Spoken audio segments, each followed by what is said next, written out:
Another shocking revelation is making waves. A civil society coalition has alleged a well-funded plot to destabilize the Economic and Financial Crimes Commission, EFCC, and blackmail President Tinubu. Billions of naira, we're told, have already been raised, with at least 100 million naira earmarked to buy the support of public commentators. The report is calling out civil society groups, lawyers, journalists, and even a major labor center. The alleged sponsors are said to be government officials already facing corruption cases who are desperate to derail the anti-graft war. Recall that the EFCC's leadership has a history of sharp, sometimes abrupt exits under political pressure or controversy, from Nuhu Ribadu in 2007 to Farida Waziri in 2011, Ibrahim Lamode in 2015, and Ibrahim Magu in 2020. Each episode reinforced the reality that strong anti-graft chairs often make powerful enemies. That history is why allegations of a coordinated plot to bring down the EFCC are raising serious concern today. But how true is this allegation? Let's bring in convener of the National Interest Coalition, the group that made these revelations public at a press conference in Abuja, Bashir Abdul. Mr. Abdul, thank you for joining us on the program. Let's get some clarity to the really big claims your CSO is making. You're saying that members of your governing council were offered 100 million naira to join this scheme, and that about 7 billion naira has been raised to tarnish the image of the EFCC chairman. Who exactly made the offer? When and where did it happen? And do you have proofs to back these claims? Thank you for having me, Mr. Nifemi. As you know, when there's an ongoing investigation, we can't reveal such information publicly, but all relevant agencies have these documents and evidences, and we are sure they will act on it. You know, EFCC has always been under pressure from politicians who feel investigations will open up maybe an exit gate for them when they are in power. This is exactly what happened when a meeting was convened and 2 of our board members were invited. They were offered 100 million naira just to be part of the scheme against the EFCC chairman, who, as you know, has brought so many changes, many developments to the EFCC at the moment. If you know EFCC of the past, right from the gate, you know this is not the EFCC that it used to be.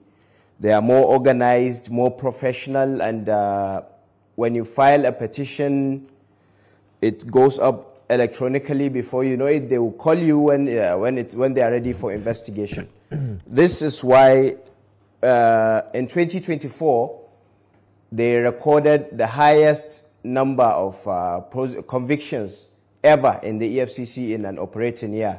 There were over 4,111 convicted cases by the EFCC, and this is all due to the efforts of Mr. Ola Olukaide of the EFCC. The people trying to bring him down, I won't mention names, but when investigations are rife, I'm sure the whole country will be aware of what is going on.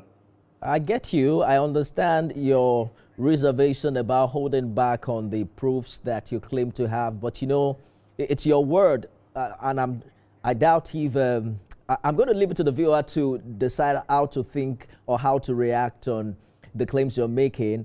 But the curious mind is thinking, did any of your governing council members record or document the private meeting in which this offer was made? Are there corroborating third-party witnesses who can testify? You have also accused you've accused journalists of being funded from Dubai accounts.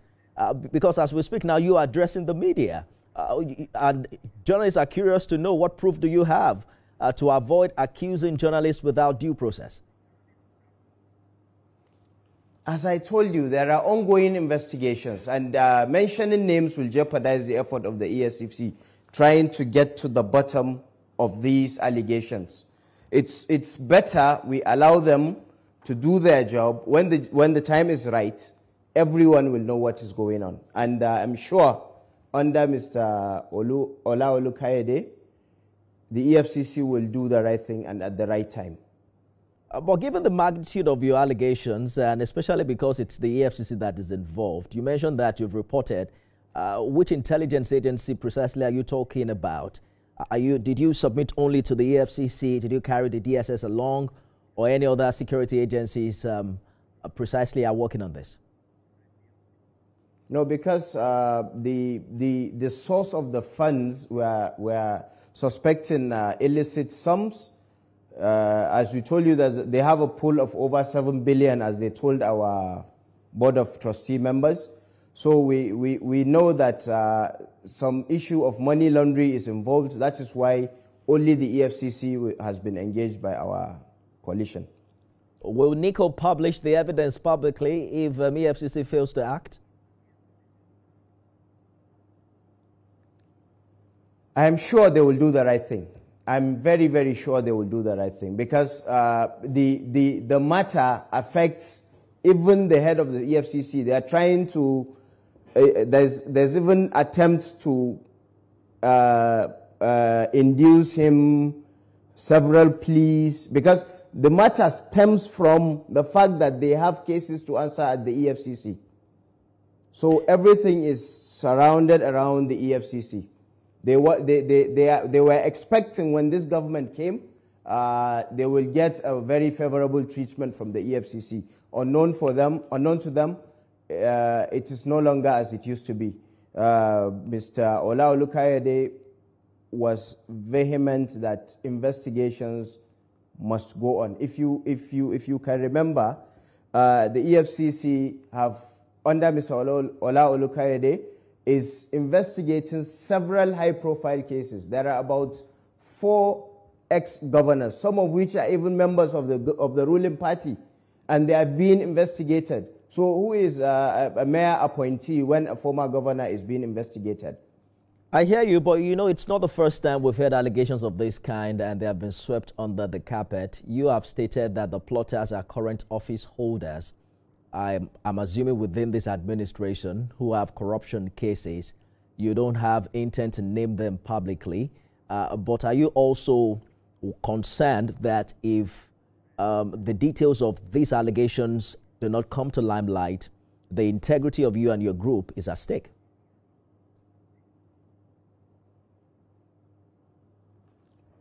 Yes, I think you may have a point there, but that is why they are called allegations, and that is why we did not mention any name. We have only pointed the EFCC to the right direction, and we are sure, even if there is, we have not mentioned a name, so nobody will say we are accusing him personally of doing something. So it's now left for the EFCC to investigate. If the matter is worth investigating, they will do it, and if it warrants a prosecution, I'm sure they will get it. Based on the information you have, what is the end game you heard from these plotters? What really are they after? They want to go scot-free and then maintain their offices, because their offices are being threatened by those corruption allegations. If the EFCC goes ahead to really investigate them and prosecutes them, definitely they will lose those seats. And unfortunately, they did not. These are mayor appointees who did not even toil for the government to come into power. They only came on board when the government has already won election. So I don't think the government will even will find it difficult to deal with them if these allegations are confirmed. Some might argue that your coalition or your CSO is being used by government to counter critics of the EFCC or even this administration. How independent is your organization and who funds your activities? So the coalition is a coming together of several Nigerians of like minds. We have industry captains, we have public servants, we have journalists, we have several professionals from various fields. who come together to form the board, the governing board, the council, and then the General Assembly of the National Interest Coalition. If you had seen us yesterday, we had a march to the EFCC in order to show our support and encourage the current chairman to continue his work the way he is doing it, because if you hear members of the ruling party complaining about the actions of the anti-corruption watchdog, you know they are doing the right thing. In the past, it has always been the opposition complaining about the actions of the anti-corruption watchdog. But these days, under this current leadership and the support of the president, who gave them a free hand to do their job, even members of their party are complaining. Whoever complains, if he has nothing to hide, EFCC is not a hostile organization. If they invite you, they are always civil. They ask you questions, you give them answers. If they find anything incriminating, they don't detain you indefinitely. They make sure that you are taken to court immediately. So if they have nothing to hide, they shouldn't be worried. They shouldn't be worried. You know, an obvious point to make here is that the National Interest Coalition appears like an interested party. You've already taken a side supporting the EFCC and its chair. Are you saying there is no possibility this is a false flag, a planted story to distract perhaps away from other issues? I must state here that we are non-partisan. We are merely a group of patriots who view issues from national lens. But you mentioned that you had the march yesterday in solidarity of the EFCC and its leadership. Yes, that is not a partisan activity, is it? It's not a partisan activity. He's a public office holder, and we are satisfied. We are impressed by the way he is running the office, and because people are criticizing what they are doing, we need to show Nigerians that there are other set of Nigerians who are happy with what is going on in the EFCC. If you see us yesterday, we ran out of placards actually, because people that were not supposed to be part of the movement, because they saw what we are going for, we went out for a corruption-free Nigeria. That was why we went out. If you see the people, some of them, we don't even know where they came from, and they joined us. Because every Nigerian wants a corruption-free country. Let's take a short break, and when we return, we'll probe this further and get some more details as to some of the allegations you're making. Stay with us, everyone. Don't go away.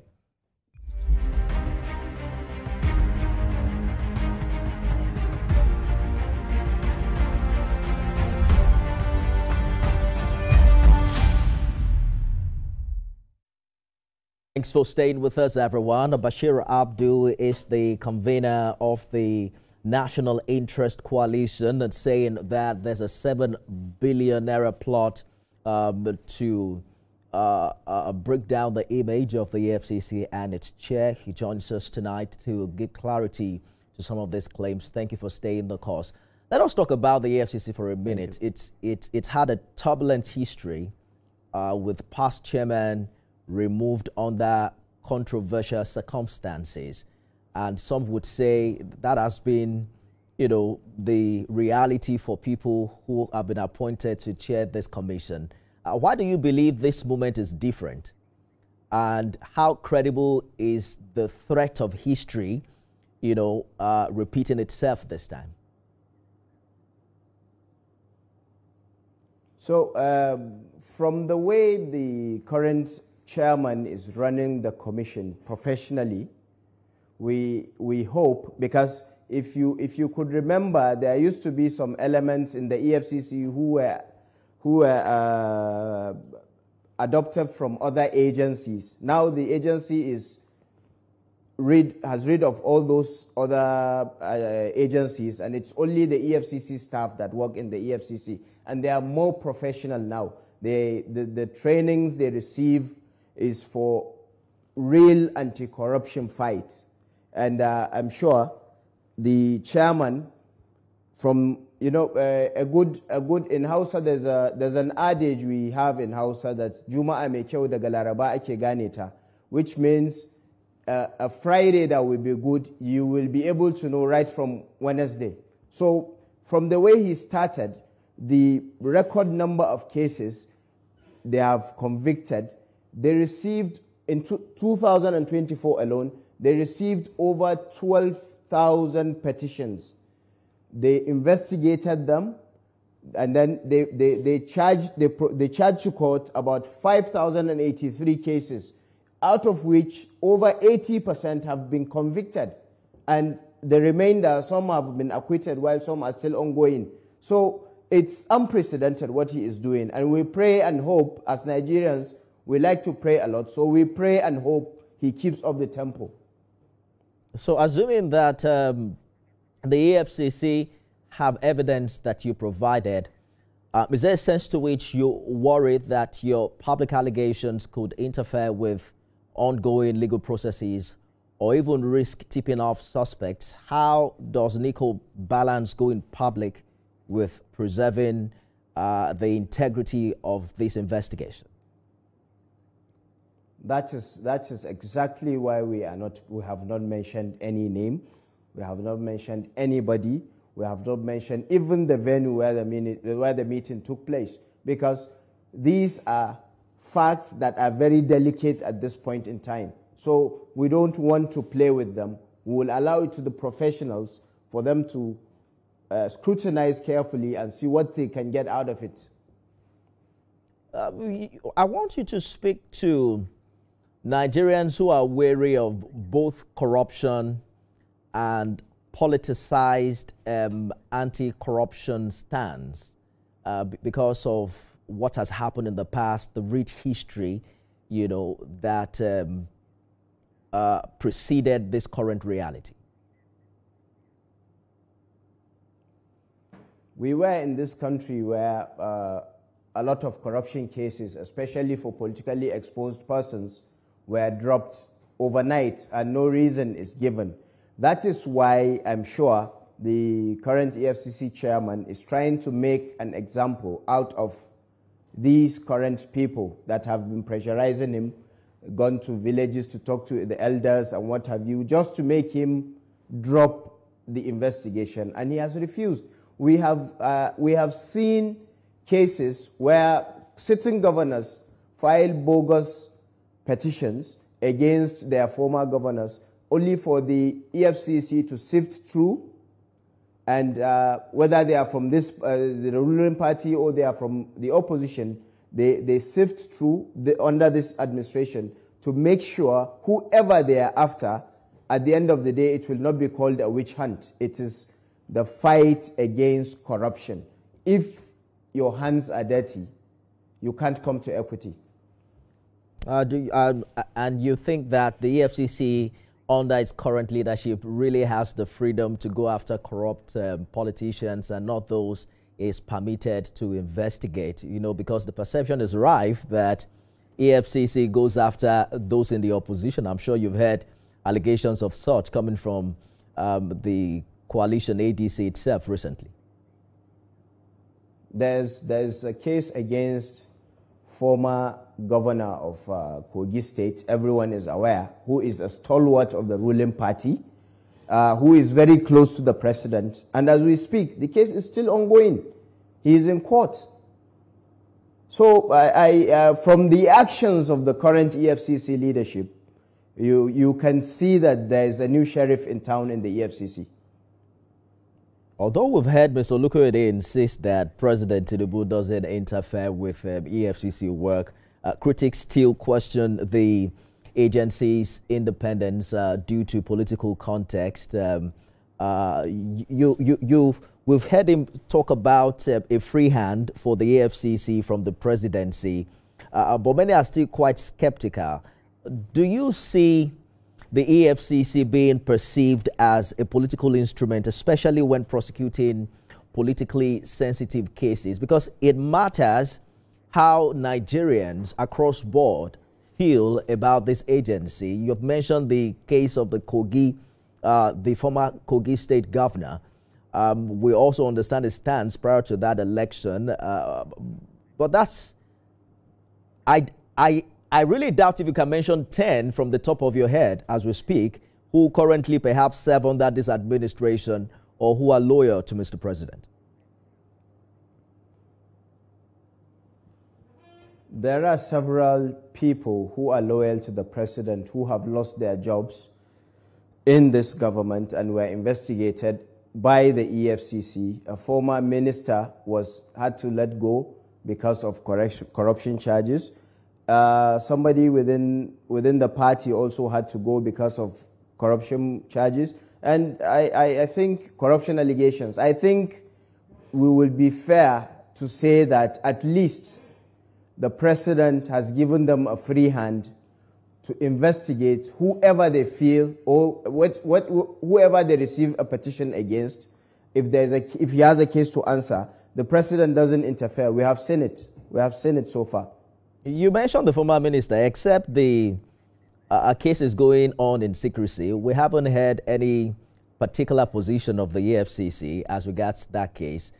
Not that I'm aware of. Perhaps you have an update on that for us. But we need to go now. I want us to... Please go ahead. You want to say something?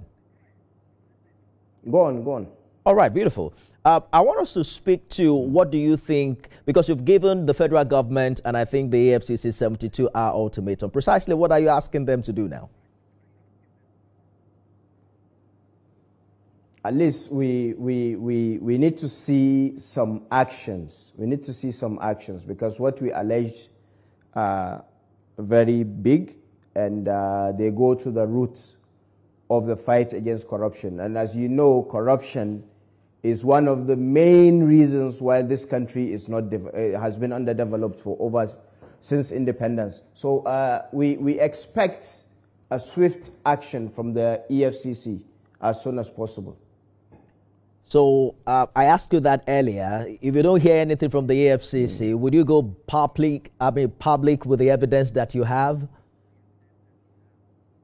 No, we may only decide to change the agency, but I don't think it will come to that. We won't go public with any names. We are not a security agency. We are not an anti-corruption, a chartered anti-corruption agency. So we don't have the power to prosecute and investigate. So we can only point the investigators to where we think there is an issue for them to investigate. Bashir Abdul is convener of the National Interest Coalition. Thank you so much for joining us on the program this evening. We're looking forward to hear more from the EFCC as regards it, especially in the next 72 hours. Thank you for talking to us. Thank you very much. That's our show today, everyone. Remember, you can watch it again at midnight and 6 a.m. tomorrow. I am Nifemi Oguntoye.